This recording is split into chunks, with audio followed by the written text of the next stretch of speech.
I never thought I would write down what happened inside Rick's garage, because words feel too fragile for the weight of what I saw. But I also know that if I don't leave a trace, the memories might twist themselves into something unrecognizable, or worse, something that follows me silently, reshaping reality until I can't tell where my body ends and the nightmare begins. It started on an evening that should have been like any other.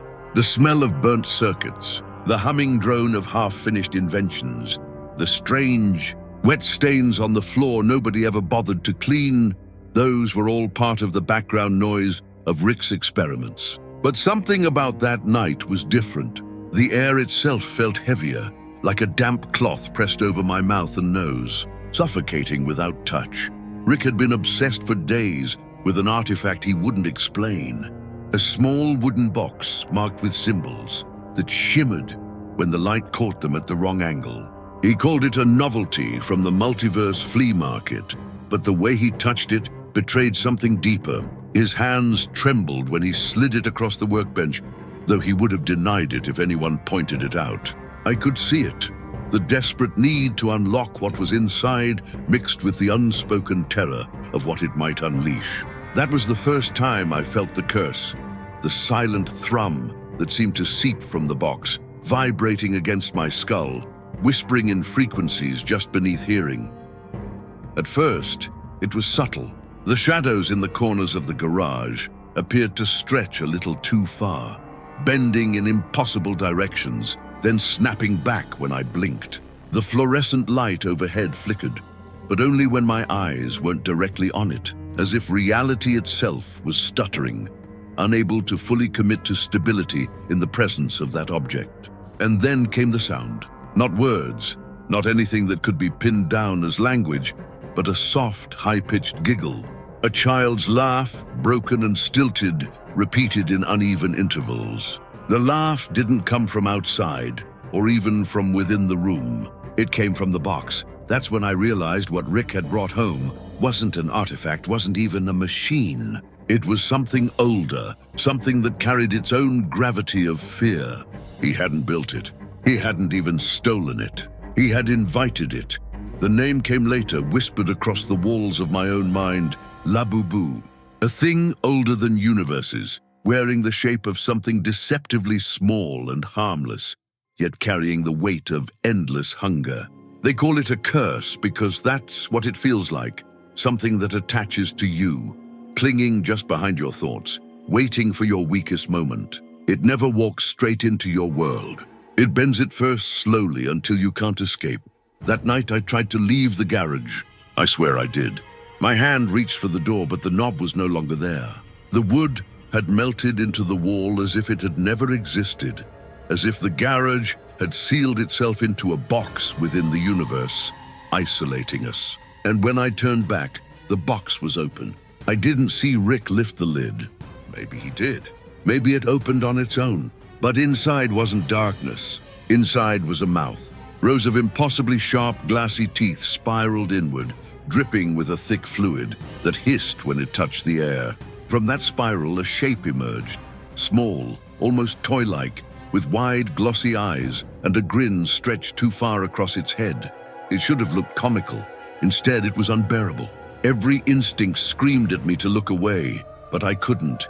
Its eyes were alive with a knowledge I couldn't begin to touch, and behind that grin was the echo of every nightmare I had ever tried to forget. That was Labubu.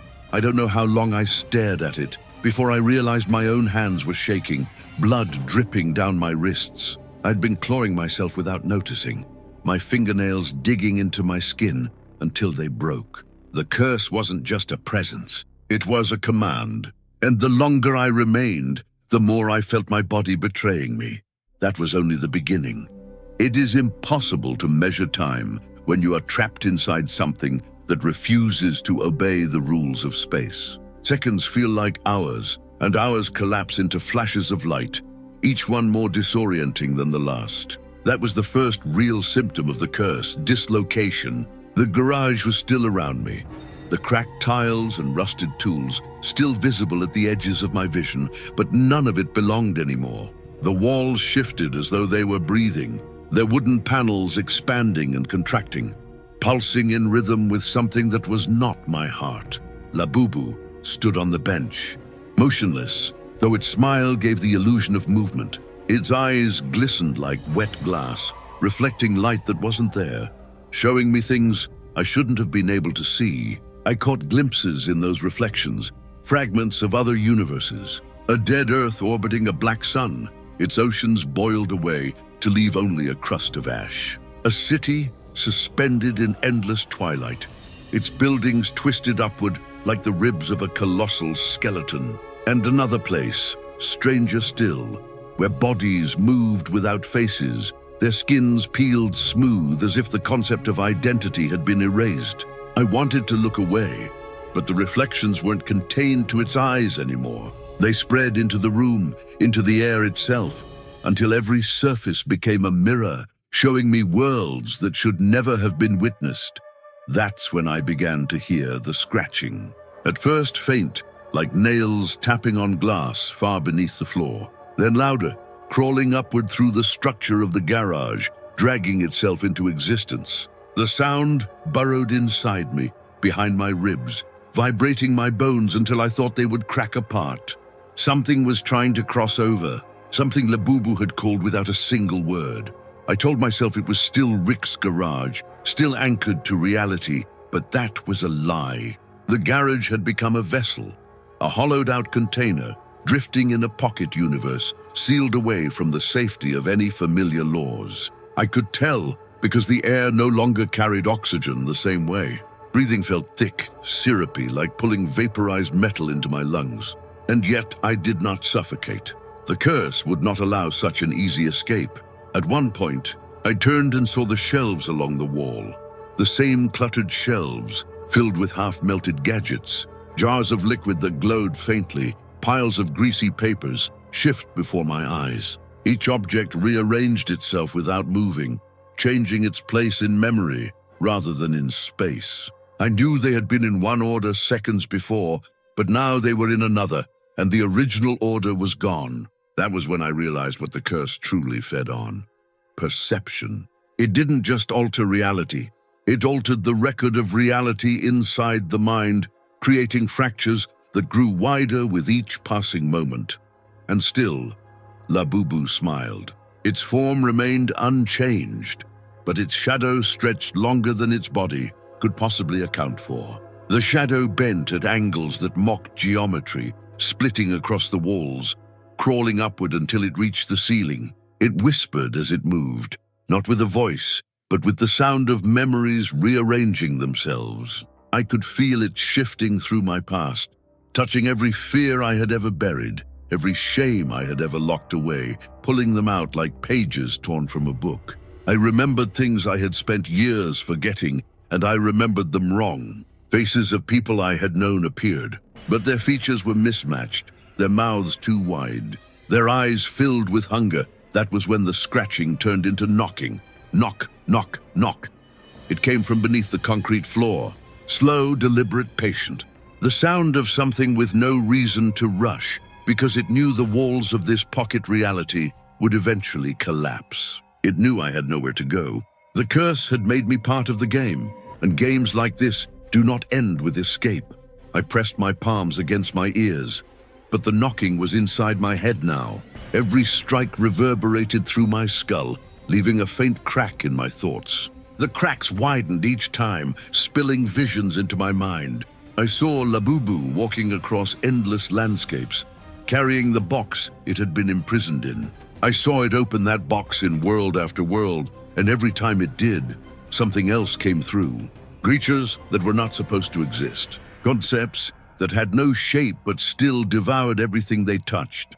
The final vision was of Rick himself, his body twisted into something unrecognizable, half flesh, half machine. His eyes replaced with the same glossy, lifeless orbs as Labubu. His grin mirrored the creature's perfectly, a parody of human expression. Whether this was a prophecy or just the curse's attempt to break me, I didn't know. But I felt my chest tighten, my heartbeat slowing against my will. I understood then. Labubu didn't just curse the world, it cursed the witness. and I'd already seen too much. I tried to measure my thoughts, to ground myself in something real, but the garage pulsed like a living organism. The walls were no longer static. They throbbed in slow, steady rhythms, as though I stood inside a colossal heart. Each pulse pushed a vibration into the floor, into my legs, into my veins, until my own heartbeat began syncing with it against my will. The more I resisted, the more my body betrayed me, bending to the tempo of Labubu's world. The knocking below had grown louder. It wasn't random anymore. It carried a rhythm, a message encoded in blunt force. I didn't know the language, but my nerves understood it on a level deeper than thought. It was an invitation, a summons. Something beneath the concrete wanted me to answer. My skin tingled, my muscles twitched, as if preparing to dig into the floor with my bare hands. I staggered back toward the workbench, but Labubu hadn't moved. That grin remained frozen, an eternal mask stretched across its tiny head. Yet its eyes tracked me, tilting slightly with every uneven step. I wanted to believe it was still a toy, still harmless, but the curse stripped that illusion away every time I blinked. In the corner of my vision, I swore I saw it twitch. Not a large movement, nothing obvious, but subtle shifts. A head tilt that hadn't been there, a shadow bending at a sharper angle, a hand raised just a little higher than before. When I looked directly at it, the movements vanished, leaving me unsure whether my senses had failed or the creature was mocking me. That's when the mirrors appeared, not literal mirrors, at least not in the physical sense. The air shimmered like heat waves, bending light into reflective patches that floated freely around the room. They were not random. Each patch contained a different version of myself, distorted in ways that churned my stomach. One reflection showed me with hollow sockets where my eyes should have been, blood streaming endlessly from the void. Another showed me smiling with a grin identical to Labubu's, my lips stretched until they split. Another, worse than all the others, showed me standing beside Labubu as if we were companions, both of us staring outward into countless other worlds, ready to tear them open. I tried to turn away from the reflections, but they followed, orbiting me, tightening their circle with every heartbeat. My breath quickened, but I could no longer hear my own lungs. The sound had been replaced with giggling, thin, broken giggles, repeating from every reflection, overlapping into a choir of distortion. The giggles weren't echoes of Labubu. They were echoes of me. I realized then that the curse was not simply invading my world. It was replicating me, fracturing me into infinite versions, pulling each one closer to the creature's image. That was the price of witnessing it. Each second, I stood in its presence, the less human I became. The floor cracked. Hairline fractures spread beneath my feet, glowing faintly with a dull, sickly green light. The knocking stopped. Silence fell across the garage, heavier than any sound, as though even the air itself held its breath. Then came the pulse. A deep, resonant thud from beneath the floor, stronger than before, shaking dust from the rafters. Another thud followed, then another. A rhythm faster, hungrier, synced with my own heart until I couldn't tell which pulse belonged to me and which belonged to the thing below. I knew something was about to break through. Labubu's grin widened, not visibly, not in a way that I could point to, but in a way that I felt, as if the idea of its smile was stretching inside my skull. The creature didn't need to move. It only needed to wait. The curse did the work for it. I stumbled backward into the shelves, knocking over glass jars filled with glowing liquid. They shattered against the floor, but instead of spreading, the liquid rose into the air, floating upward like inverted waterfalls. The green glow clung to the ceiling, dripping back down in strings of viscous light, weaving itself into shapes that I couldn't comprehend. Every drop formed symbols, alien, jagged, vibrating with meaning I didn't understand, but instinctively feared. I wanted to scream, but the curse had already stolen my voice. The fractures widened. From one of them, a hand emerged, pale, skeletal, fingers impossibly long, nails like shards of broken glass. It clawed upward, pressing against the surface of the floor, bending it like rubber, trying to tear its way into this space. And all the while, Labubu just watched, waiting, smiling. I understood something horrible then. Labubu was never the true threat. It was the key. The box was not a prison. It was a door, and I was standing too close to the threshold when the first finger broke fully through the floor, curling upward like a branch from a rotting tree. The giggles returned, this time not from the reflections, but from within my own chest. I wasn't laughing, but something inside me was. The moment the skeletal hand broke through, the air inside the garage thickened into something nearly solid. Every breath dragged like swallowing tar. Every movement fought against invisible resistance. My skin prickled as though a swarm of insects crawled beneath the surface, their legs scraping along bone. The floor quivered with each pulse from below, and the fractures widened into a jagged web that radiated outward from the creature's emerging limb. It didn't crawl upward the way a living thing should. It stretched, elongating without motion, bending reality itself as though the hand existed in too many dimensions at once. Its pale surface shimmered with faint, oily colors, like gasoline floating on water. I couldn't look at it for too long without feeling my vision warp, as if my eyes were not designed to process its existence. That was when I realized it wasn't the hand that was breaking through.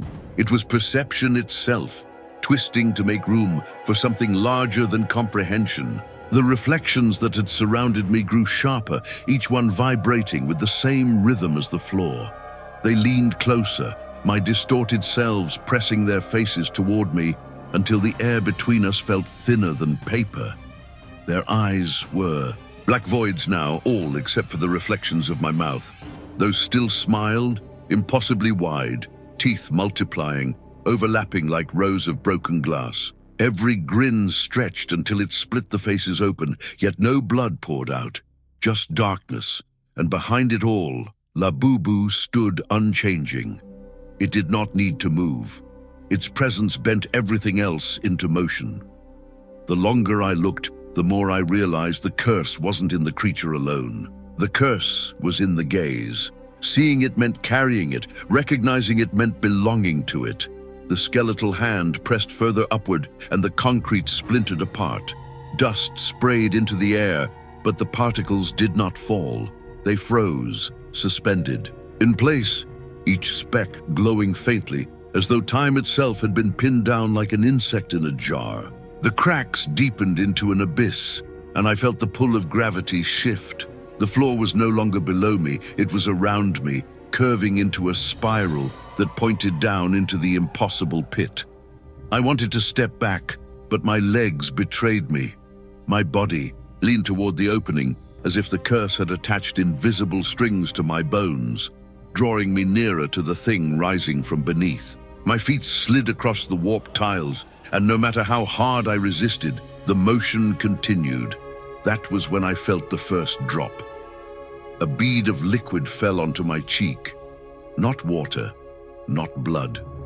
Something thicker, heavier, warm like oil fresh from an engine. I touched it, and the liquid clung to my skin with a mind of its own, wriggling, sinking into my pores.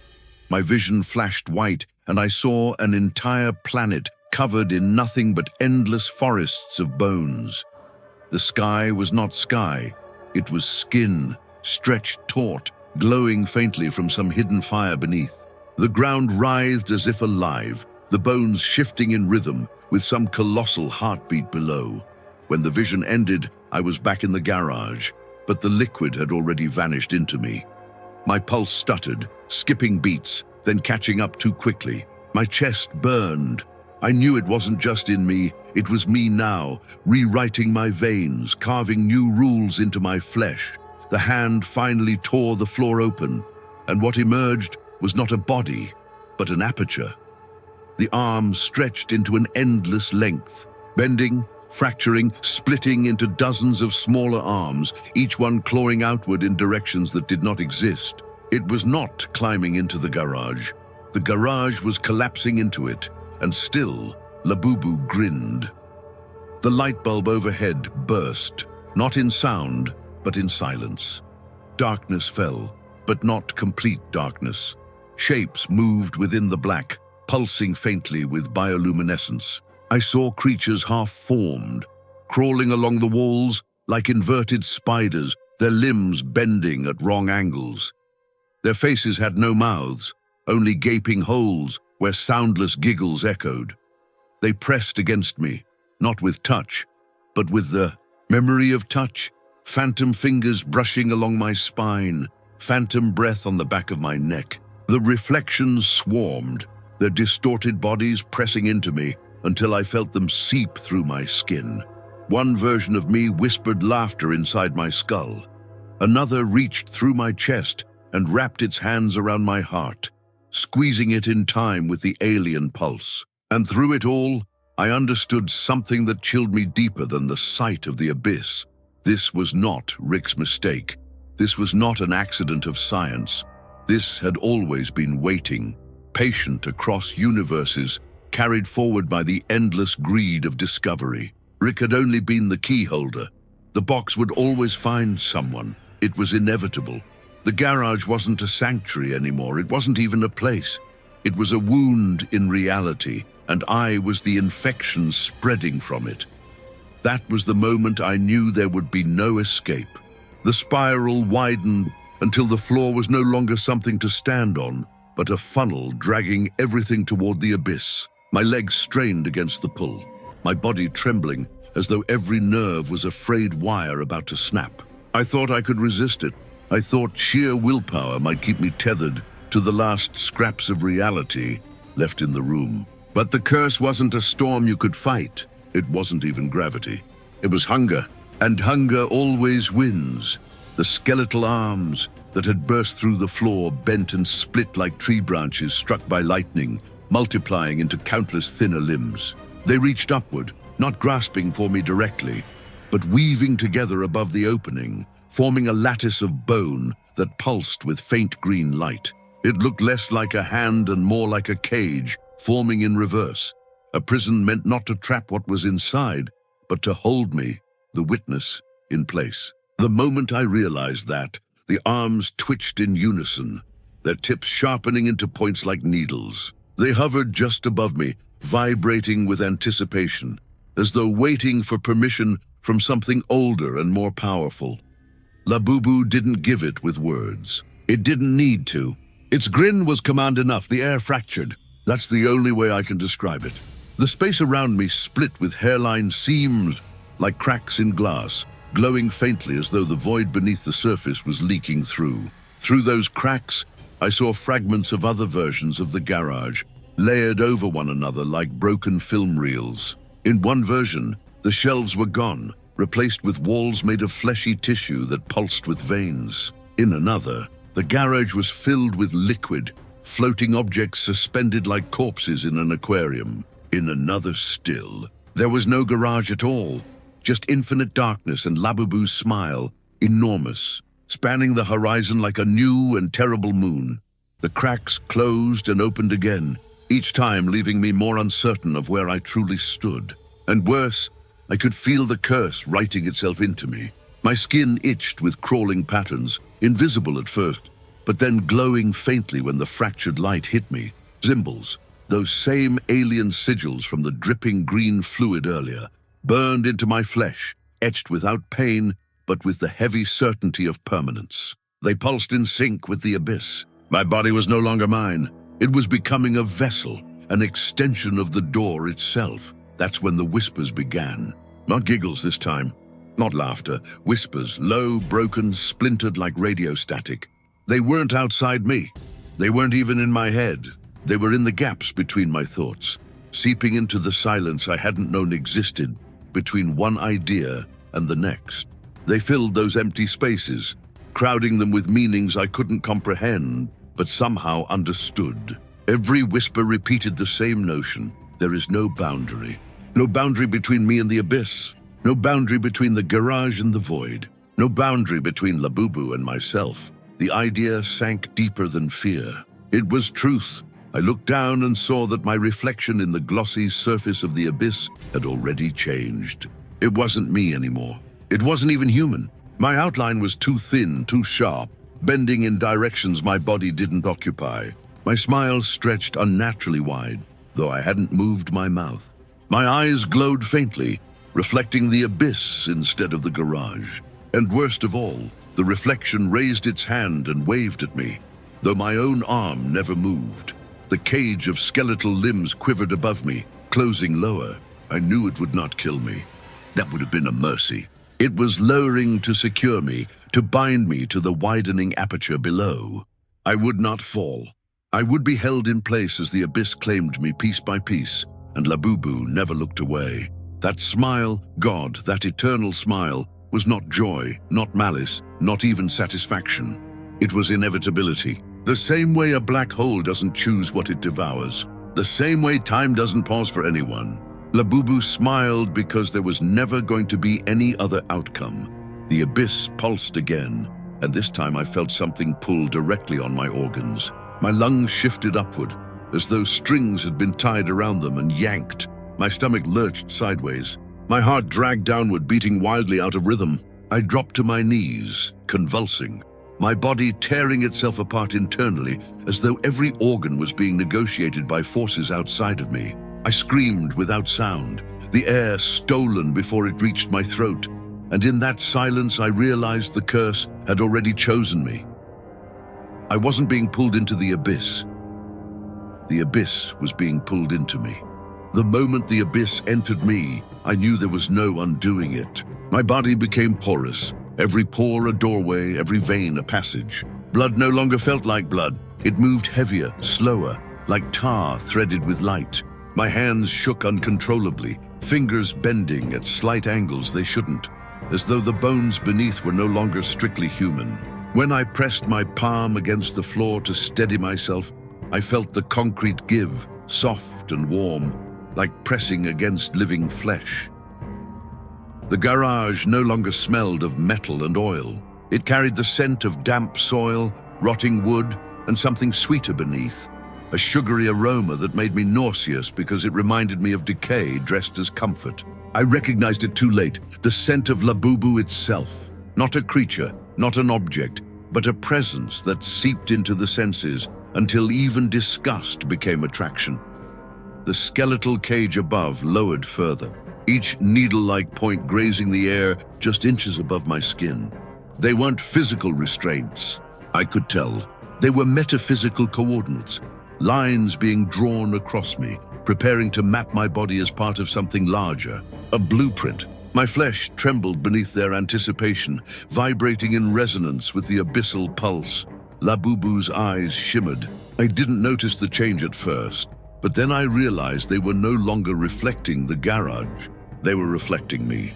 Not the me I thought I still was, but the version already hollowed out, already smiling with its endless teeth, already welcoming the abyss as its home. Each time I blinked, that reflection grew sharper, more detailed, until the creature's eyes were like windows into a future I had no hope of avoiding. The whispers pressed harder into the cracks between my thoughts. They no longer sounded external.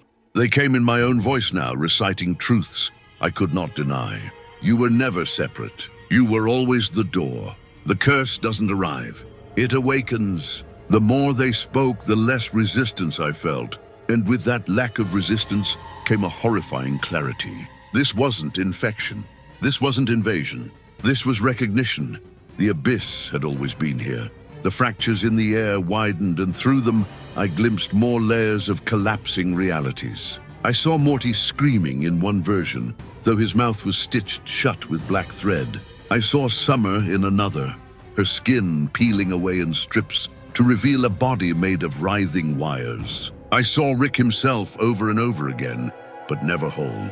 In one, his head was a hollow jar filled with screaming moths. In another, his torso split open into a nest of crawling limbs. In yet another, he was absent entirely, only his shadow stretching across the garage floor like a permanent stain. None of those versions were present with me in this reality, but I felt them nonetheless. They pressed against the thin barrier of perception, each one a possible world, brushing against my own, begging to be acknowledged. The curse didn't stop at corrupting one timeline.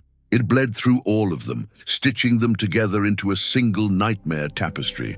and all of them circled back to Labubu. The creature still hadn't moved, but now its grin seemed wider than the room itself. Its teeth stretched endlessly into the void, a spiral of white daggers vanishing into infinite darkness. I couldn't see where the grin ended. I wasn't sure it did. Its smile had become the horizon, its presence the new gravity pulling all realities into alignment. The skeletal cage descended, and the needle points touched my skin.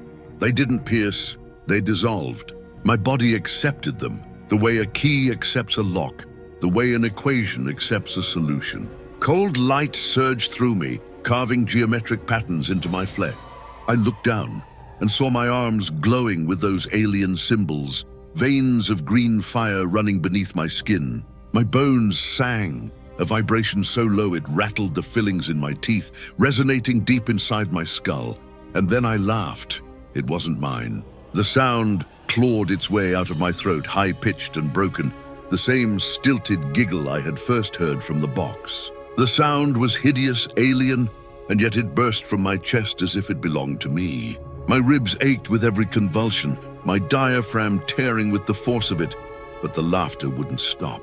It poured out endless, drowning the silence, echoing through the fractures until the distorted versions of myself began to laugh with me. 1,000 reflections, 1,000 distorted mouths, all splitting wider as they joined the chorus. The abyss pulsed one final time, and I collapsed fully onto the living floor. The surface welcomed me, rippling like liquid, absorbing me inch by inch. My body sank without resistance, as though the garage itself had chosen to consume me. The last thing I saw before the surface closed over my eyes was Labubu's silhouette against the shifting dark. Still unmoving, still smiling, patient as eternity, I had not been claimed. I had been recognized. When the floor swallowed me, I expected suffocation. I expected the heavy silence of earth or stone pressing in, the suffocating panic of being buried alive. Instead, I fell, not quickly, not like gravity had claimed me, but slowly, as though my body was sinking through syrup made of shadows. The substance wrapped around me, thick and warm, pulsing with faint vibrations that kept perfect rhythm with the beat of my corrupted heart. I could still hear my laughter. It hadn't stopped. It followed me downward, ricocheting across the walls of the abyss, growing louder even though my mouth had finally closed. The sound no longer required lungs, throat, or tongue. It had become autonomous, a part of the air itself, an unshakable signature of the curse. The descent ended not with impact, but with transition. The shadows peeled back, revealing a corridor stretching infinitely in both directions. Its walls were made of interlocking teeth, white, sharp, glistening with a sheen of saliva that dripped slowly onto the ground. The floor beneath was fleshy, soft but tense, as if walking upon muscle stretched over bone. And the air, it wasn't air, it was breath. The entire corridor inhaled and exhaled in slow, steady intervals, dragging me forward with each gust. I didn't walk. I was carried. The teeth clicked occasionally, opening and closing in small, random snaps that sent vibrations through the corridor. With each snap, images flashed in my head. A burning city collapsing into the ocean. A child standing alone in a desert of glass. A sky made entirely of veins that pulsed like drumbeats. Each vision bled into the next until I couldn't tell where one ended and another began. The corridor narrowed as I moved. The walls leaned closer, teeth scraping faintly against my shoulders, cutting shallow grooves into my flesh. I felt the wet warmth of blood trickle down my arms, only to be absorbed instantly by the floor, feeding the corridor itself. The structure moaned in response, a low, guttural sound that shook the marrow in my bones. I understood then that I wasn't inside a place. I was inside a body, and Labubu was guiding me deeper. I never saw it walking beside me, but its presence was undeniable. The grin haunted the corner of every thought, the reflection of its glossy eyes surfacing each time I blinked. I no longer questioned whether I was becoming it or it was becoming me. The distinction had collapsed. Every step forward dissolved more of that boundary, leaving only the truth. The curse had always been waiting for recognition, and I had given it exactly that. The corridor bent, though it didn't feel like a turn. It felt like time itself had shifted direction, dragging me sideways into an angle that shouldn't exist. Ahead, the fleshy floor split into several branching paths, each one darker than the last. From the leftmost corridor came the faint sound of screams. Dozens of voices, layered atop one another, stretched into endless echoes. From the rightmost corridor came silence, but the kind of silence that carries weight, like the pause before a predator strikes. The middle path exhaled. A slow gust of warm, wet air pushed against me, carrying with it the scent of rotting sweetness, the same scent that had lingered around the box. My body leaned forward without permission, pulled toward it. The curse had chosen for me. As I moved into the middle passage, the teeth shifted. They didn't simply line the walls now. They grew inward, forming archways, spirals, lattices of bone and enamel that wove into impossible structures. Some hung downward like chandeliers, dripping saliva in thick ropes that sizzled when they touched the floor. Others curled upward, twisting into spirals that bent my vision around them, forcing my eyes to see shapes I couldn't name. The further I went, the more my own body mirrored the architecture. My skin stretched unnaturally tight across my bones, my spine curving into sharper angles. I felt new teeth budding behind my molars, pressing upward through tender flesh, crowding my mouth with sharp edges. The pain was nothing compared to the terror of knowing they weren't human teeth. They were identical to the ones lining the corridor. I was becoming the place I walked through. At last, the corridor opened into a chamber, a cathedral of bone and flesh, its walls pulsating like the inside of a colossal lung. The ceiling stretched upward beyond sight, lined with thousands of eyes that blinked out of sync, watching from every direction, each one shimmering with Labubu's grin reflected within. The floor was covered in shallow liquid, thick and red, rippling with each breath the chamber took. At the center stood the box. The same box Rick had brought home, small and wooden, etched with its impossible symbols. Only now it was enormous, towering over me like a skyscraper, its surface alive with movement. The carvings writhed, reshaping themselves in real time, each symbol birthing the next in an endless chain.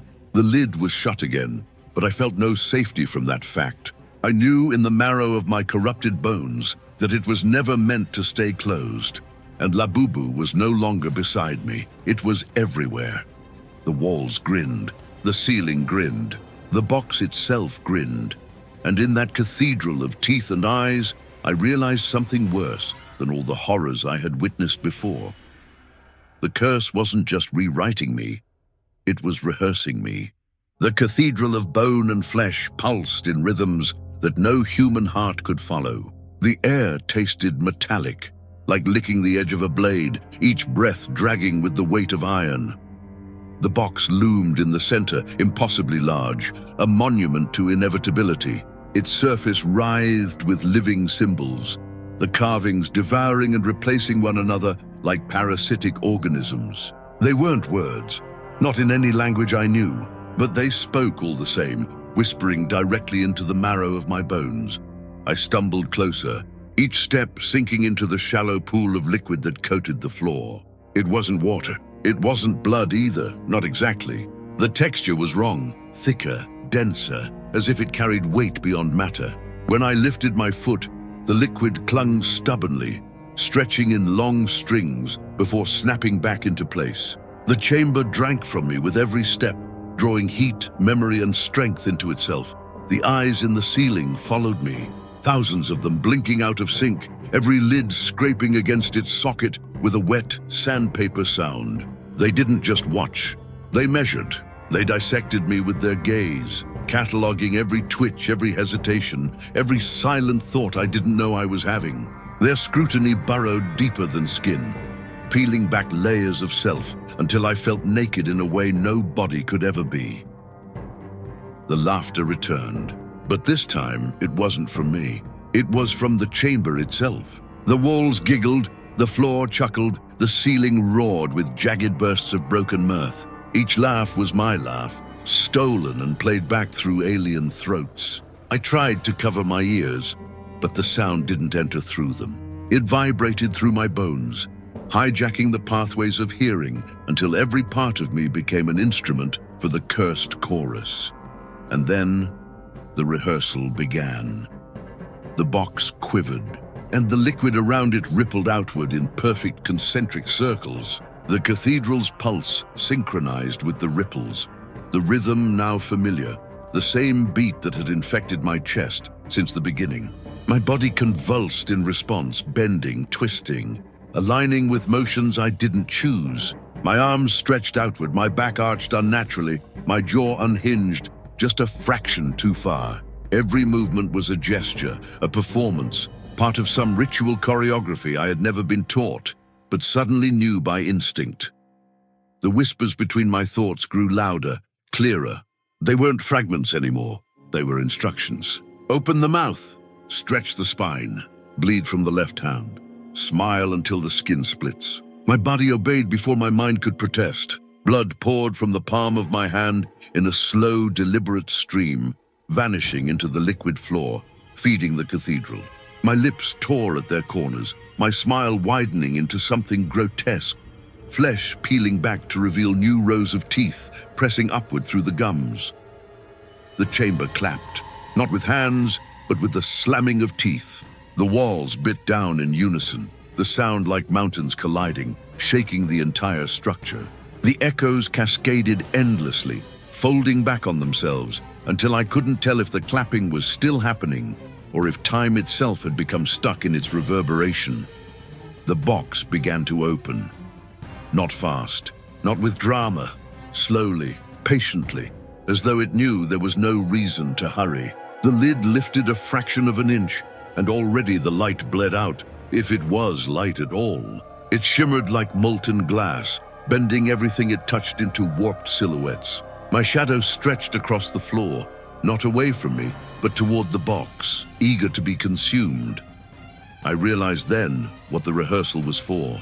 It wasn't preparing me to resist. It wasn't teaching me to understand. It was training me to become the container, to align my body, my mind, and my hollowed-out self into the perfect vessel for whatever the box birthed when it finally opened. The thought should have broken me.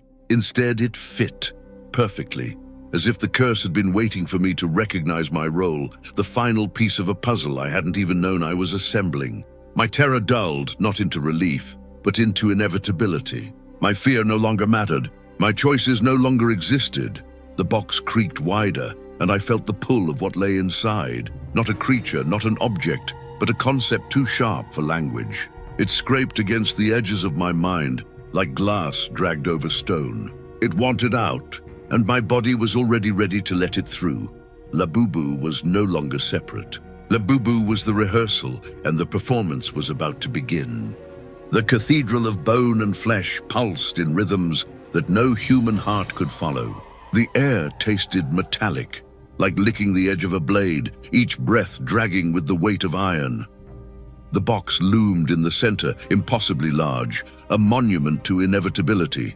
Its surface writhed with living symbols, the carvings devouring and replacing one another like parasitic organisms. They weren't words, not in any language I knew, but they spoke all the same, whispering directly into the marrow of my bones. I stumbled closer, each step sinking into the shallow pool of liquid that coated the floor. It wasn't water. It wasn't blood either, not exactly. The texture was wrong, thicker, denser, as if it carried weight beyond matter. When I lifted my foot, the liquid clung stubbornly, stretching in long strings before snapping back into place. The chamber drank from me with every step, drawing heat, memory, and strength into itself. The eyes in the ceiling followed me, thousands of them blinking out of sync, every lid scraping against its socket with a wet sandpaper sound. They didn't just watch, they measured. They dissected me with their gaze, cataloging every twitch, every hesitation, every silent thought I didn't know I was having. Their scrutiny burrowed deeper than skin, peeling back layers of self until I felt naked in a way no body could ever be. The laughter returned, but this time it wasn't from me. It was from the chamber itself. The walls giggled, the floor chuckled, the ceiling roared with jagged bursts of broken mirth. Each laugh was my laugh, stolen and played back through alien throats. I tried to cover my ears, but the sound didn't enter through them. It vibrated through my bones, hijacking the pathways of hearing until every part of me became an instrument for the cursed chorus. And then the rehearsal began. The box quivered, and the liquid around it rippled outward in perfect concentric circles. The cathedral's pulse synchronized with the ripples, the rhythm now familiar, the same beat that had infected my chest since the beginning. My body convulsed in response, bending, twisting, aligning with motions I didn't choose. My arms stretched outward, my back arched unnaturally, my jaw unhinged, just a fraction too far. Every movement was a gesture, a performance, part of some ritual choreography I had never been taught, but suddenly knew by instinct. The whispers between my thoughts grew louder, clearer. They weren't fragments anymore. They were instructions. Open the mouth. Stretch the spine. Bleed from the left hand. Smile until the skin splits. My body obeyed before my mind could protest. Blood poured from the palm of my hand in a slow, deliberate stream, vanishing into the liquid floor, feeding the cathedral. My lips tore at their corners, my smile widening into something grotesque, flesh peeling back to reveal new rows of teeth pressing upward through the gums. The chamber clapped, not with hands, but with the slamming of teeth. The walls bit down in unison, the sound like mountains colliding, shaking the entire structure. The echoes cascaded endlessly, folding back on themselves, until I couldn't tell if the clapping was still happening or if time itself had become stuck in its reverberation. The box began to open.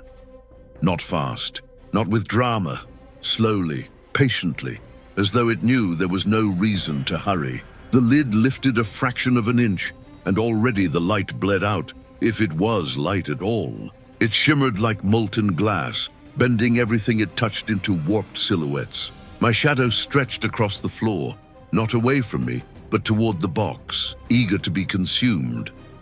I realized then what the rehearsal was for. It wasn't preparing me to resist. It wasn't teaching me to understand. It was training me to become the container, to align my body, my mind, and my hollowed-out self into the perfect vessel for whatever the box birthed when it finally opened. The thought should have broken me. Instead, it fit perfectly, as if the curse had been waiting for me to recognize my role, the final piece of a puzzle I hadn't even known I was assembling. My terror dulled, not into relief, but into inevitability. My fear no longer mattered. My choices no longer existed. The box creaked wider, and I felt the pull of what lay inside. Not a creature, not an object, but a concept too sharp for language. It scraped against the edges of my mind, like glass dragged over stone. It wanted out, and my body was already ready to let it through. Labubu was no longer separate. Labubu was the rehearsal, and the performance was about to begin. The moment the box's motion touched me, everything I had been clung to, identity, memory, even the sense of self, shattered like fragile glass under a sledgehammer. My mind fractured into shards that reflected every possible version of me, each one screaming, laughing, and bleeding at once. I realized then that resistance had never been an option. Labubu didn't conquer. It orchestrated. It didn't break its victims. It enfolded them into the performance of its existence. The cathedral writhed as if it were alive, walls bending, teeth elongating, eyes spinning in dizzying spirals. My body bent to the rhythm, my spine folding into impossible angles, muscles stretching and twisting in unison with the undulating architecture. Pain became irrelevant. Pleasure became irrelevant. Fear was irrelevant. Only motion mattered. Only the exact choreography of the curse's intent.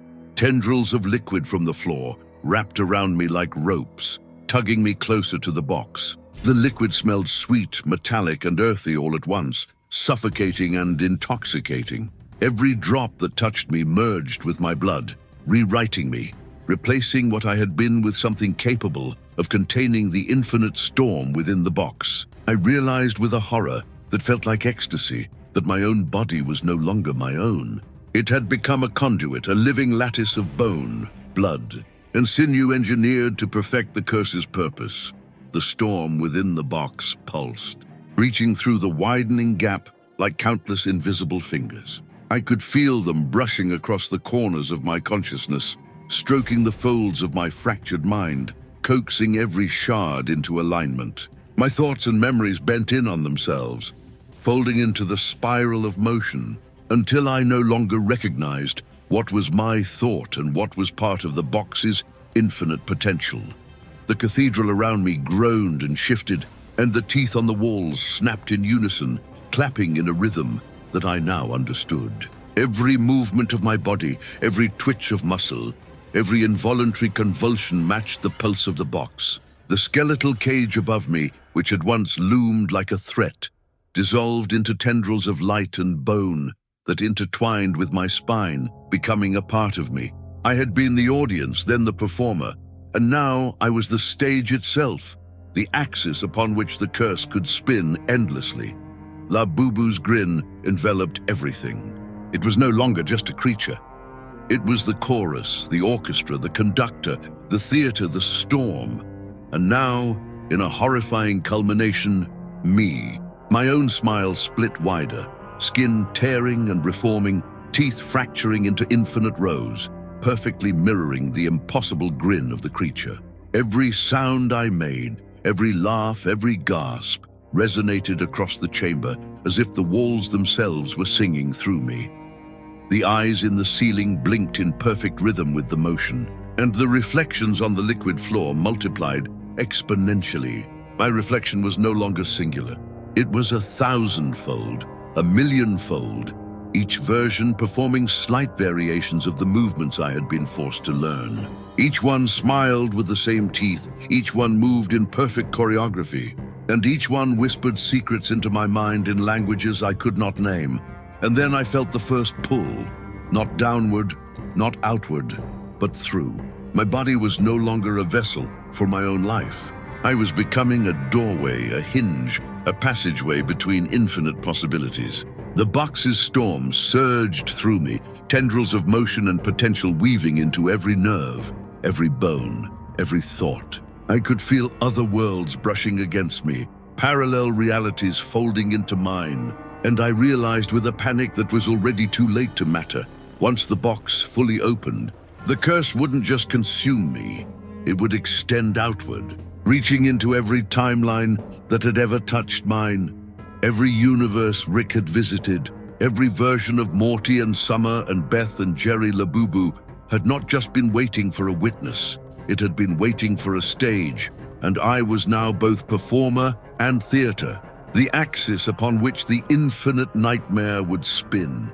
The first scream erupted, not from me, not from any individual, but from the symphony of all the versions of myself, scattered across the mirrored corridors of the curse. It was the sound of becoming, and it was beautiful, terrifying, horrific, infinite.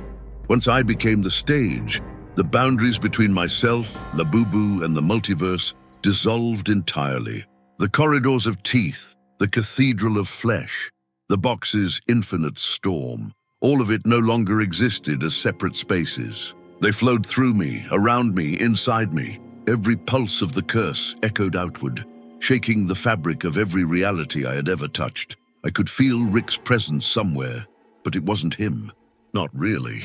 It was an echo, a version of him that had glimpsed the box too briefly and now trembled in the storm of its aftermath. The multiverse folded in on itself, every portal, every rift, every pocket universe resonating with the rhythm of the curse. The infinity inside the box extended outward through me, touching Morty and Summer, collapsing timelines, blending worlds that should never have intersected. I was a prism, a nexus, a perfect conductor for chaos that was older than stars. I felt the world stretching, bending. Planets cracked, suns flared, skies split open into thin slivers of flesh and bone. Morty's scream echoed across dimensions, though in some versions it was twisted into laughter. Summer's body flickered, appearing simultaneously alive and decomposed. Even the Ricks I saw in passing didn't recognize me, though their eyes widened in understanding of something they had never hoped to see. The laughter followed. Not mine anymore. It was Labubu's chorus, ringing through every universe I had been bound to, now joined by the mirrored echoes of my own fractured self. Each laugh carried with it the momentum of countless realities folding into the curse, every sound an act of rewriting existence. The storm within the box surged, and I felt the potential it contained coiling around every particle of matter across countless worlds. And then I understood the final truth. Labubu wasn't just a creature. The box wasn't just a prison. The curse wasn't just an infection. It was the inevitable pattern of consumption, written across all timelines and all possibilities, waiting only for a vessel willing, or inevitable, to perform its full purpose. I wasn't the victim. I wasn't even the witness. I was the catalyst. As the worlds bent and snapped, as the echoes of laughter and screaming collided, I felt myself splintering. Every version of me that had existed or could exist was drawn toward the axis of the box. Each thought, each fear, each memory, each impulse became a thread, woven into the infinite lattice of potential. I had ceased to be singular. I had ceased to be human. I had become the conduit through which Labubu extended its dominion across the multiverse. And then I saw it. The first tangible manifestation of the curse outside the cathedral. A small wooden box in a version of Earth that should have been safe, standing innocently on a cracked counter, surrounded by nothing but a fluorescent kitchen light. It vibrated faintly, a heartbeat waiting for the right witness, the next stage of performance. And I knew, with a certainty that made my infinite selves shudder in unison, that it would find them. The cycle would repeat, the corridors of teeth, the cathedral of flesh, the infinite reflections, the grinding laughter. They were eternal. The rehearsal had ended. The performance was just beginning, not for me, but for everyone the box would touch next. Every time a witness gazed into Labubu's grin, the nightmare spread, the curse extended, and the multiverse leaned ever closer to the perfect alignment of chaos. And somewhere, in the overlapping echoes of reality, I felt the final pull, the inevitable folding of myself into the infinite. My consciousness splintered, not broken, but diffused across timelines, across worlds, across every possibility. I was everywhere. I was nowhere. And Labubu still grinned. I'm not one, I'm many. I'm no longer human. My flesh, my bones, my memories, all of them dissolved into currents of motion, currents of potential. I feel every timeline in which I ever existed, every possibility in which I could have survived, and every fractured echo of Labubu's grin mirrored across infinite realities. The curse does not move. It is motion, and now I am the axis. The cathedral has vanished. The teeth have vanished. The corridors, the reflections, the liquid floor, all have melted into the multiverse itself. Every world, every fragment of existence that had brushed against the box feels it now. The potential spills outward, spilling over the edges of reality, rewriting physics, biology, perception. I feel universes bending, rebelling, dying, and yet folding perfectly into the pattern. Labubu's grin stretches across galaxies, teeth shining like stars, and the laughter, the infinite chorus of joy and horror, resounds everywhere at once.